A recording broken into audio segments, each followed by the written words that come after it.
नमस्कार, आप देख रहे हैं जनता टीवी और मैं हूं आपके साथ मनीषा सिंह। रुक करेंगे बड़ी खबर, बड़ी जानकारी आ रही है इस वक्त की सामने। इस वक्त की अहम जानकारी आपको बता दें कि प्रदेश के 7 जिलों में भारी बारिश का अलर्ट जारी किया गया है। उत्तराखंड में वहीं कई अन्य जिलों में भी भारी बारिश की संभावना जताई जा रही है। आकाशीय बिजली को लेकर भी हाई अलर्ट कर दिया गया है और लोगों से सावधानी बरतने की लगातार अपील की जा रही है। प्रदेश के 7 जिलों में अलर्ट किया गया है जारी। तो वहीं आपको बता दें कि अन्य भी कई जिलों में भारी बारिश की संभावना है। आकाशीय बिजली को लेकर भी अलर्ट जारी हुआ है। तो प्रदेश के 7 जिलों में भारी बारिश का अलर्ट जारी कर दिया गया है। कई जिलों में भारी बारिश की संभावना को देखते हुए ये अलर्ट जारी किया है। आकाशीय बिजली को लेकर भी अलर्ट जारी है और लोगों से लगातार सावधानी बरतने की अपील की जा रही है। तो उत्तराखंड में भारी बारिश की संभावना को देखते हुए लगभग 7 जिलों में अलर्ट जारी कर दिया गया है और लोगों से लगातार ये अपील की जा रही है कि मौसम के मिजाज को देखते हुए ही उत्तराखंड का रुख करें। तो जैसा कि उत्तराखंड में पर्यटकों और श्रद्धालुओं की संख्या में लगातार इजाफा देखने को मिलता है और उसी को ध्यान में रखते हुए उन्हें भी लगातार ये दिशा निर्देश दिए जा रहे हैं कि वो सावधानी बरतें। नमस्कार, मैं विक्रम सिंह, निदेशक मौसम केंद्र देहरादून से। उत्तराखंड के लिए मौसम की बात करें, आज 28 तारीख को तो जो एक्टिविटी वो बढ़ने वाली है। 28 को आप देखेंगे कि ज़्यादातर जगह हल्की से मध्यम बारिश है और उसके साथ जो वेरी हैवी रेन है, तो उसकी भी संभावना है आपके जो नैनीताल, चंपावत, पौड़ी, टिहरी और देहरादून डिस्ट्रिक्ट में, या इसी तरह अंदर के जो डिस्ट्रिक्ट है उसमें जो है पिथौरागढ़, बागेश्वर में, तो इन डिस्ट्रिक्ट्स में वेरी हैवी रेन की। और हिल्स की बात करें तो उसमें जो वेरी इंटेंस है, एक्सट्रीमली इंटेंस है, स्पेल्स है, तो वो भी कहीं कहीं पर आपको हिल्स में देखने को मिलेगी। और इसी बड़ी खबर पर अधिक जानकारी के लिए नवीन शुक्ला जुड़ चुके हैं हमारे साथ। नवीन, उत्तराखंड में मौसम का मिजाज लगातार बिगड़ता चला जा रहा है, जिसको लेकर 7 जिलों में अलर्ट को भी जारी किया गया है। क्या कुछ कहना चाहेंगे, क्या कुछ ताजा अपडेट?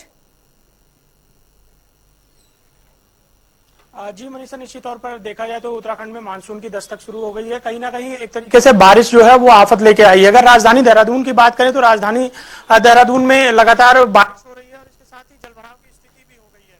वहीं मौसम विभाग ने साफ तौर पर पहाड़ी क्षेत्र, पहाड़ी जिले हैं, नैनीताल, चंपावत और अन्य भारी से भारी रेन हो सकती है। इसके साथ ही आपदा प्रबंधन विभाग की बात करें तो आपदा प्रबंधन विभाग लगातार इस चीज की मॉनिटरिंग कर रहा है कि अगर कहीं पर कोई ऐसी समस्या आती है, चाहे पहाड़ी खिसकने की समस्या आती है या फिर बरसात में कई रास्ते अवरुद्ध होने की समस्या आती है, इसको लेकर पूरी तरीके से तैयारी की गई है। इसके साथ ही अगर एसडीआरएफ टीम की बात की जाए तो स्टेट जो डिजास्टर टीम है उसे भी अलर्ट किया गया है, क्योंकि उत्तराखंड में चारधाम यात्रा चल रही है और बारिश की वजह से कई बार यात्रा भी बाधित हो रही है। इसको लेकर पूरी तैयारी की गई है कि कहीं भी रास्ता बाधित हो तो उसे तुरंत खोलने का काम किया जाए। साथ ही मुख्यमंत्री पुष्कर सिंह धामी ने भी जो आम जनता है, जो पब्लिक है और जो श्रद्धालु है, जो चारधाम यात्रा पे आ रहे हैं, उनसे अपील भी की है कि जो भी यात्री आए मौसम का मिजाज देखते हुए उत्तराखंड की तरफ यात्रा करें, क्योंकि लगातार उत्तराखंड में बारिश हो रही है। जो आने वाली 30 तारीख तक मौसम विभाग ने भी ये बताया है कि बारिश की संभावना है, अत्यधिक बारिश उत्तराखंड में हो सकती है। तो इसलिए चारधाम यात्रा को सुचारू करने के लिए और यात्रियों को किसी भी प्रकार की दिक्कत ना आए, इसको विशेष रूप से ध्यान रखा जा रहा है। खुद मुख्यमंत्री पुष्कर सिंह धामी इसकी पल की अपडेट दे रहे हैं। और इसके साथ ही अगर आपदा प्रबंधन की बात की जाए तो आपदा प्रबंधन विभाग भी लगातार मॉनिटरिंग करने का काम कर रहा है। स्टेट की जो पुलिस है वो भी मॉनिटरिंग करने का काम कर रही है और जहां पर भी रास्ते अवरुद्ध हो रहे हैं या फिर कोई अन्य समस्या आ रही है, उसे तुरंत राहत और बचाव कार्य भी किया जा रहा है। बिल्कुल नवीन, तो जो यात्री फंसे हुए हैं चारधाम की यात्रा में, उन्हें निकालने के लिए क्या कुछ प्रयास किए जा रहे हैं अभी प्रशासन की तरफ से? देखिए, निश्चित तौर पर अगर बात की जाए तो चारधाम यात्रा में कई अन्य पड़ाव रखे गए हैं और जहां पर मौसम का मिजाज बदल रहा है वहां पर यात्रियों को रोक दिया जा रहा है कि आगे उन्हें यात्रा नहीं करने की जा रही है। इसके साथ ही सबसे बड़ी बात यह है, स्थानीय लोगों और जो पुलिस प्रशासन है पूरी तरीके से अलर्ट मोड पर है। लोगों को किसी भी प्रकार की दिक्कत ना आने पाए, इसका विशेष रूप से ध्यान रखा जाता है। बरसात के सीजन में पहाड़ी क्षेत्र में लगातार बारिश होती रहती है, कई बार यात्राएं भी रुक रही हैं, तो इसको विशेष रूप से ध्यान रखा जा रहा है और तमाम सारे पड़ाव चारधाम यात्रा में बनाए गए हैं। वहां पर यात्रियों को रोका जा रहा है और जब मौसम सही हो रहा है इसके बाद ही यात्रियों को आगे बढ़ाने का काम किया जा रहा है। तो कहीं ना कहीं शासन और प्रशासन पूरी तरीके से अलर्ट मोड पर है। यात्रियों को किसी भी प्रकार से दिक्कत न आने पाए, इसका विशेष रूप से ध्यान रखा जा रहा है। और मुख्यमंत्री पुष्कर सिंह धामी ने अभी पिछले दिन ही जो आपदा प्रबंधन विभाग है वहां पर जाकर वहां की व्यवस्थाओं का जायजा लिया था और उन्होंने साफ तौर पर अधिकारियों को निर्देशित किया है कि जो चारधाम यात्रा है या फिर उत्तराखंड में जो पर्यटक आ रहे हैं उन्हें किसी भी प्रकार की दिक्कत न होने पाए, चारधाम यात्रा सुचारू रूप से चलती रहे, इसका विशेष रूप से ध्यान रखा जाए। ठीक है नवीन, तो इस तमाम जानकारी के लिए और हमारे साथ जुड़ने के लिए आपका बहुत बहुत शुक्रिया। तो सरकार लगातार ये अपील कर रही है कि चारधाम यात्रा में जो भी यात्री फंसे हैं वो संयम और धैर्य बरतें, उन्हें सकुशल निकाला जाएगा। और आने वाले पर्यटकों और आने वाले श्रद्धालुओं से भी लगातार ये अपील की जा रही है कि मौसम के मिजाज को देखते हुए ही यहाँ का रुख करें। वहीं उत्तराखंड में मौसम का मिजाज लगातार बिगड़ने लगा है, प्रदेश के कई हिस्सों में भारी बारिश हो रही है। मौसम विभाग ने प्रदेश में अलर्ट को जारी कर दिया है। सीएम पुष्कर सिंह धामी ने मौसम को देखते हुए प्रदेश के लोगों और यात्रियों से सावधानी बरतने की अपील की है। सीएम धामी ने कहा है कि मौसम खराब होने की स्थिति में कई बार यात्रा को रोकने का काम भी किया जा रहा है, इसलिए यात्रियों से भी लगातार ये निवेदन किया जा रहा है कि जो भी श्रद्धालु चारधाम यात्रा करने वाले हैं और आने वाले हैं वो मौसम के मिजाज को देखते हुए ही उत्तराखंड का रुख करें।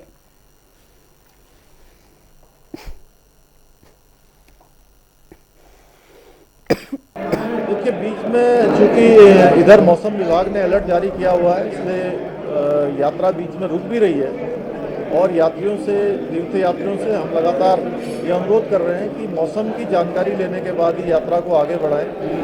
निश्चित रूप से वो अगर जानकारी लेकर यात्रा को आगे बढ़ाएंगे तो किसी परेशानी में नहीं पड़ेंगे। हमारा यह भी लक्ष्य है कि यहाँ आने वाले किसी यात्री को, किसी तीर्थ यात्री को, श्रद्धालु को कोई परेशानी नहीं आए।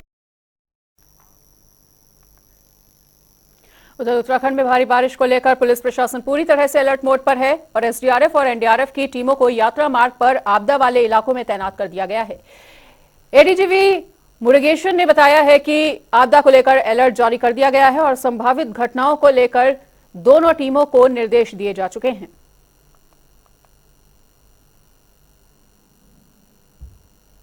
यात्रा चल रहा है और एसडीआरएफ को हमारे दोनों कुमाऊं गढ़वाल रीजन में अप्रोप्रिएट प्लेसेस में टीमें दी गई है। करीब 30+ सब टीमें लगा हुआ है और उनको ऑलरेडी इंस्ट्रक्शंस दी हुई है डिस्ट्रिक्ट एसपीज को और हमारे एसडीआरएफ के, और कुछ जगह पे हमारे एनडीआरएफ की टीम भी लगी हुई है, वो भी हमारा मदद करेगी।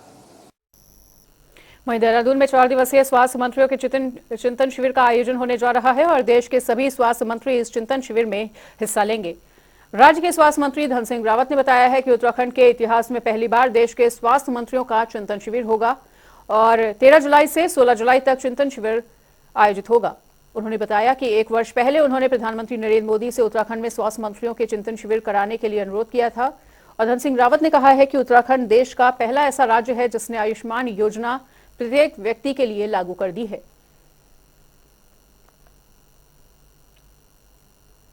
देखिए, उत्तराखंड के इतिहास में पहली बार पूरे देश के स्वास्थ्य मंत्रियों का यहाँ चिंतन शिविर होने जा रहे हैं। 13 तारीख को, 14 तारीख को और 15 तारीख को और 16 तारीख को पूरे देश के स्वास्थ्य मंत्री यहाँ आएंगे।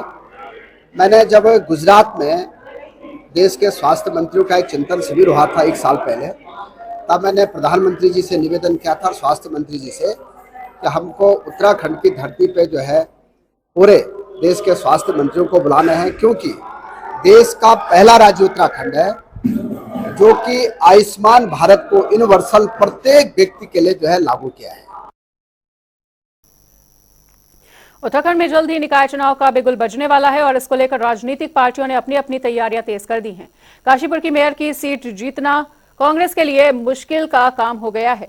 वहीं कांग्रेस के कई नेता काशीपुर सीट को लेकर अपनी दावेदारी पेश कर रहे हैं और कांग्रेस ने बीजेपी को हराने के लिए पूरी तैयारी शुरू कर दी है। हालांकि सीट को लेकर आखिरी फैसला आलाकमान ही तय करेगा।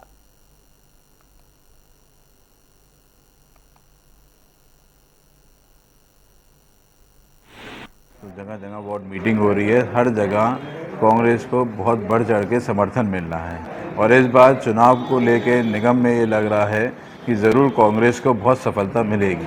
जो भी दावेदार होगा उनको लड़ाया जाएगा कि अगर पार्टी जो आदेश देती है, जिसको आदेश देती है, चाहे मुझे हो एज ए कार्यकर्ता में, किसी को भी आदेश अगर मिलता है तो निभाना उसकी जिम्मेदारी है। पार्टी हाईकमान जिस भी योग्य उम्मीदवारों को, चाहे मैं स्वयं हूँ या कोई भी अन्य जमीनी कार्यकर्ता जो हमारा पार्टी हाईकमान द्वारा नियुक्त होगा, हम उसको तन मन से लड़ाने का प्रयास करेंगे। तो हमारे चाहे विकास का मुद्दा हो और जितनी भी जनता की मूलभूत आवश्यकता हो, जिसमें काशीपुर पूर्णतः 20 सालों से लगभग बहुत पिछड़ चुका है, खाने का काम करेंगे। काशीपुर में नगर निगम की पूरी तैयारी चल रही है। यहाँ वार्ड वाइज कमेटियों का गठन हो रहा है। कांग्रेस यहाँ से बेर की सीट निकालेगी। थोड़ी सी भी बारिश हो जाती है तो पूरा शहर पानी से जलामय हो जाता है कि 2% दाखिल खारिज जो है जनता पर जो भार पड़ रहा है काशीपुर में, इसको हटाया जाए। इनकी सेंट्रल में भी सरकार है, प्रदेश में भी सरकार है और मेयर भी इनका है। कांग्रेस जीत। और इसी खबर पर अधिक बातचीत करने के लिए हमारे साथ जुड़ चुके हैं कांग्रेस प्रदेश अध्यक्ष करण महारा। तो करण महारा जी, आपका बहुत बहुत स्वागत है जनता टीवी पर। जी नमस्कार। करण जी, जिस तरह से ये नगर निकाय चुनाव के लिए काफी ज्यादा तैयारियों में जुटी हुई है कांग्रेस, किस तरह से तैयारियां देखने को मिल रही हैं और क्या कुछ आपकी रणनीति होने वाली है आगामी चुनाव को लेकर? हम लोग संगठन को मजबूत कर रहे हैं। हमारे प्रभारी और पर्यवेक्षक नियुक्त हो चुके हैं। बोर्ड के अध्यक्षगण और उनकी टीमें हम लोग आजकल फॉर्म कर रहे हैं और राजनीतिक रूप से जो लोकल हमारे इश्यूज हैं उनको हम लगातार लोगों के बीच में उठा रहे हैं। जितने वादे बीजेपी ने सरकार आने से पहले किए थे, आज से 7 साल पहले, उनमें से कुछ भी पूरा होते हुए नहीं दिखाई दे रहा और लोगों में उसको लेकर आक्रोश है। लोकल लेवल में भी अंकिता से लेकर भर्ती घोटालों तक ये सारे ऐसे प्रकरण हैं जिनसे लोग आहत हैं और हम इन सब चीजों को लेकर लोगों के बीच में जा रहे हैं। और बीजेपी किस तरीके से खाली हिंदू मुसलमान करके चुनाव जीतना चाहते हैं, उस बात को भी हम लोगों के बीच में अच्छे से एक्सप्लेन कर रहे हैं और लोगों में, पढ़े लिखे लोगों में खासकर अच्छा असर दिखाई दे रहा है। बिल्कुल करण जी, तो तैयारियां तो आपकी तेज चल रही हैं। ऐसे में कई जो दिग्गज नेता हैं, कई बड़े चेहरे हैं जो दावेदारी पेश कर रहे हैं। क्या लगता है कि कौन हो सकता है अगला मेयर चेहरा? इसमें अभी बहुत जल्दी है कुछ कहना मैम, क्योंकि अभी यही बताने की क्या रिजर्वेशन लेके आएंगे। क्योंकि बीजेपी का मैंने देखा है कि जिस भी दूसरे दल के जो मजबूत लोग होते हैं, ये उसके अपोनेंट में, मतलब उसके उस कास्ट को छोड़ के दूसरे का रिजर्वेशन करते हैं। तो ये अभी बहुत जल्दी है कुछ कहना। देखते हैं ये क्या अपने कार्ड प्ले करते हैं, उसके हिसाब से हम लोग आगे की रणनीति तय करेंगे। बिल्कुल करण जी, तो हमारे साथ जुड़ने के लिए आपका बहुत बहुत शुक्रिया। मेयर सीट के लिए कांग्रेस के कई दावेदार सामने आ रहे हैं और आला कमान सीट को लेकर फिलहाल अंतिम फैसला जो है वो हाईकमान ही लेगा और निकाय चुनाव को लेकर तैयारियां जारी।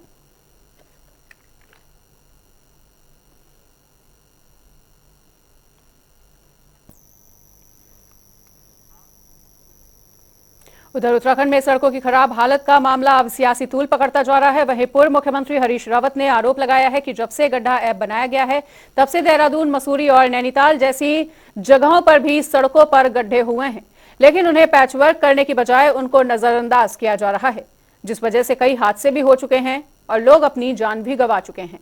दूसरी तरफ मुख्यमंत्री पुष्कर सिंह धामी का कहना है कि सरकार समय समय पर सड़कों को गड्ढा मुक्त करने के लिए अभियान चलाकर पैचवर्क कर रही है और अभी भी ये काम लगातार चल रहा है। अगर इसमें कोई भी दोषी पाया गया तो उसके खिलाफ कार्रवाई की जाएगी।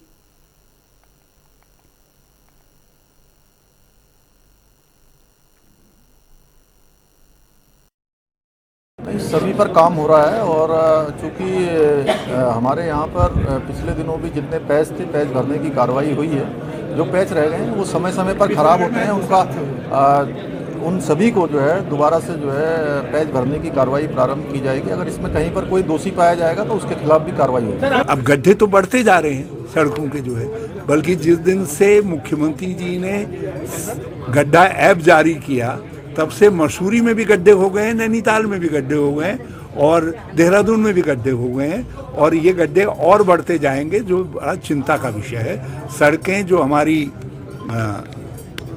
हमारी अर्थतंत्र की शक्ति थी, उन सड़कों को, मेरा आरोप है कि इस सरकार ने उन सड़कों को करीब करीब जो है बहुत बदहाल हालत में कर दिया। उधर पूर्व मुख्यमंत्री हरीश रावत हरिद्वार पहुंचे हुए हैं, जहां उन्होंने जलभराव से हुए नुकसान झेलने वाले व्यापारियों से मुलाकात की और हरीश रावत ने जलभराव की समस्या को प्रशासन की लापरवाही बताया है। उन्होंने कहा कि इस क्षेत्र में जलभराव की समस्या काफी ज्यादा पुरानी बनी हुई है, लेकिन इस समय पर पंपों का इस्तेमाल नहीं किया जा रहा। इसका खामियाजा लोगों को भुगतना पड़ रहा है और हरीश रावत ने उत्तर प्रदेश सिंचाई विभाग की कार्यशैली पर भी सवाल खड़े किए हैं।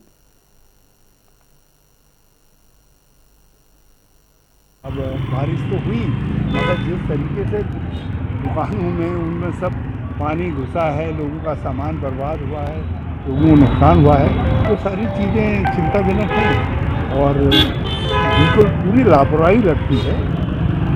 आप पंप लगाए इसीलिए गया कि पंप काम कर रहा होता तो शायद पानी का ये लेवल नहीं बनता, और यदि नहर का पानी रोक दिया, थोड़ा जल स्तर घटा दिया गया होता तो निकासी तेज हो जाती।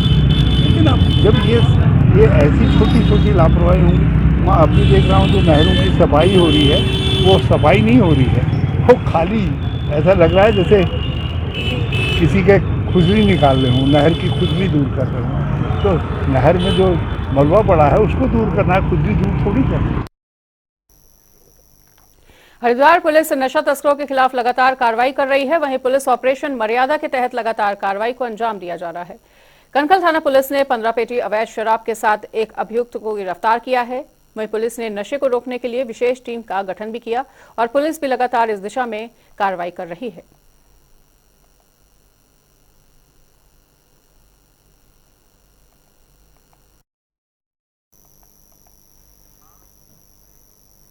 उत्तराखंड में कांग्रेस ने एक बार फिर से प्रदेश के सरकारी सिस्टम पर भ्रष्टाचार को संरक्षण देने का आरोप लगाया है और कांग्रेस ने मृत्युंजय मिश्रा को आयुष विभाग में ओएसडी बनाने और भर्ती घोटाला में कार्रवाई को लेकर सवाल उठाए हैं। कांग्रेस के प्रदेश उपाध्यक्ष मथुरा दत्त जोशी ने कहा है कि मृत्युंजय मिश्रा पर पहले कई आरोप लग चुके हैं और उन्हें सरकार ने अब विभाग में ओएसडी बना दिया है। वो पहले कई मामलों में विवादित रह चुके हैं, तो ऐसे में उन्हें ओएसडी कैसे बनाया जा सकता है।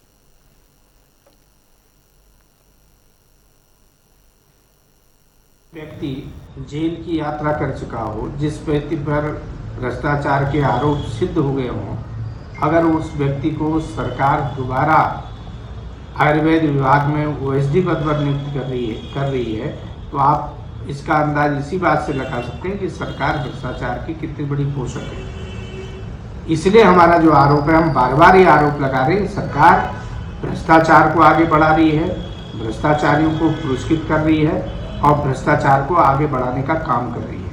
मृत्युंजय मिश्रा, जिनके ऊपर भ्रष्टाचार के तमाम आरोप हैं, आयुर्वेद विश्वविद्यालय के कुलपति रहते हुए, कुल सचिव रहते हुए इन पर तमाम भ्रष्टाचार के आरोप लगे, जेल की सजा भी काटी, जुर्माना भी हुआ, उसके बाद भी अगर सरकार उनको आयुर्वेद विभाग में ओएसडी बना रही है तो आप समझ सकते हैं कि सरकार किन के हाथों में खेल रही है। प्रदेश के पशुपालन मंत्री सौरभ बहुगुणा ने पूर्व कैबिनेट मंत्री हरक सिंह रावत पर निशाना साधा है और उन्होंने कहा है कि हरक सिंह रावत को ऐसी बयानबाजी नहीं करनी चाहिए। हरक सिंह रावत के राजनीतिक हित इस समय कांग्रेस के साथ हैं, इसलिए हरक सिंह राजनीतिक हित की बात करेंगे। सौरभ बहुगुणा ने यह भी कहा कि हरक सिंह रावत को सीबीआई को नोटिस का जवाब देना चाहिए।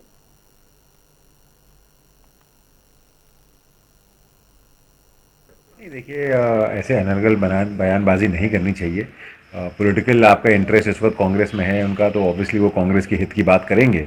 लेकिन मेरे ख्याल से जहाँ तक मुझे याद है, मेरे संज्ञान में है कि जो स्टिंग ऑपरेशन हुआ था उसकी एफआईआर भी मेरे ख्याल से इन्हीं के द्वारा, यही अभियुक्त उसमें इन्हीं एफआईआर दी थी। मैं उस पर बहुत ज़्यादा कमेंट नहीं करूँगा क्योंकि पूरी दुनिया को मालूम है कि उस स्टिंग में क्या हुआ, किसके घर पे स्टिंग हुआ, कहाँ पर स्टिंग हुआ, ये सारी दुनिया को जानकारी है, सबको उसके बारे में पता है। और पॉलिटिकल मजबूरी के कारण वो आज ये स्टेटमेंट ज़रूर दे रहे हैं कि मुझे नहीं पता था, लेकिन मैं इस बात को नहीं मानता हूँ और मुझे पूर्ण विश्वास है कि देखिए उस पर नोटिसेज आई हैं और सरकार नियम, जो भी नियम होगा, जो भी कानून होंगे, उस पर कार्रवाई होगी। फिल्म आदिपुरुष पर विवाद थमने का नाम नहीं ले रहा है। धर्मनगरी हरिद्वार के संतों ने फिल्म के निर्माता, निर्देशकों और सेंसर बोर्ड के खिलाफ हरिद्वार कोतवाली में शिकायत दर्ज करवाई है और उनका कहना है कि राम के जीवन पर बनी फिल्म में उनके आराध्य का अपमान हुआ है, जिसको धर्मनगरी में संत किसी भी हालत में बर्दाश्त नहीं करेंगे। सभी संतों ने मुकदमा दर्ज करने और ऐसे लोगों के गिरफ्तार करने की मांग की है।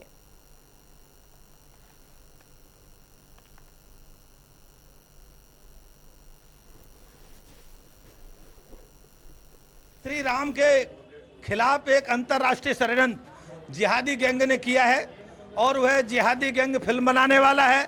जिहादी गैंग सेंसर बोर्ड है, उस जिहादी गैंग के खिलाफ एफआईआर लिखी जाए और FIR लिख के तत्काल कार्रवाई हो, तो क्योंकि भगवान राम पर हमला है और ये भगवान राम पर हमला का मतलब है भारत के जन जन पर हमला है। अब इस हमले को हम किसी कीमत में बर्दाश्त नहीं करेंगे और हमने आग्रह किया है रिपोर्ट लिख करके तत्काल कार्रवाई करें, और अगर कहीं कोतवाली अगर बड़े लोगों के दबाव में आई तो फिर हम SSP से बात करेंगे, मुख्यमंत्री से बात करेंगे और उसके बाद जरूरत पड़ी तो धरना प्रदर्शन भी करेंगे। आदि पुरुष फिल्म में जो कथानक हैं, जो उसकी रोल कर रहे हैं राम जी, सीता जी, हनुमान जी आदि का, वो बड़ा अव्यवहारिक है और धर्म विरुद्ध है। उसके खिलाफ यहाँ एक तहरीर दी गई है, उनके खिलाफ एक मुकदमा दर्ज हो, और जिस प्रकार से हिंदू सभ्यता और संस्कृति के खिलाफ एक कुठाराघात करने का काम बॉलीवुड कर रहा है, ये संत समाज बिल्कुल बर्दाश्त नहीं करेगा। धर्मनगरी हरिद्वार में हर की पैड़ी के सौंदर्यीकरण और पारंपरिक शैली के अनुरूप विकसित किए जाने को लेकर 5.5 करोड़ से अधिक के बजट को मंजूरी मिल चुकी है और मुख्यमंत्री पुष्कर सिंह धामी जल्द ही सौंदर्यीकरण के कार्य का शिलान्यास करेंगे।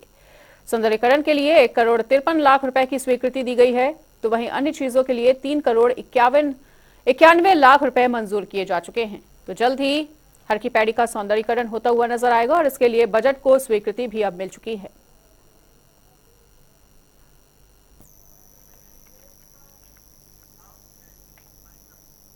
फिलहाल इस वक्त के बुलेटिन में इतना ही। खबरों का सिलसिला लगातार जारी है, देखते रहिए जनता टीवी।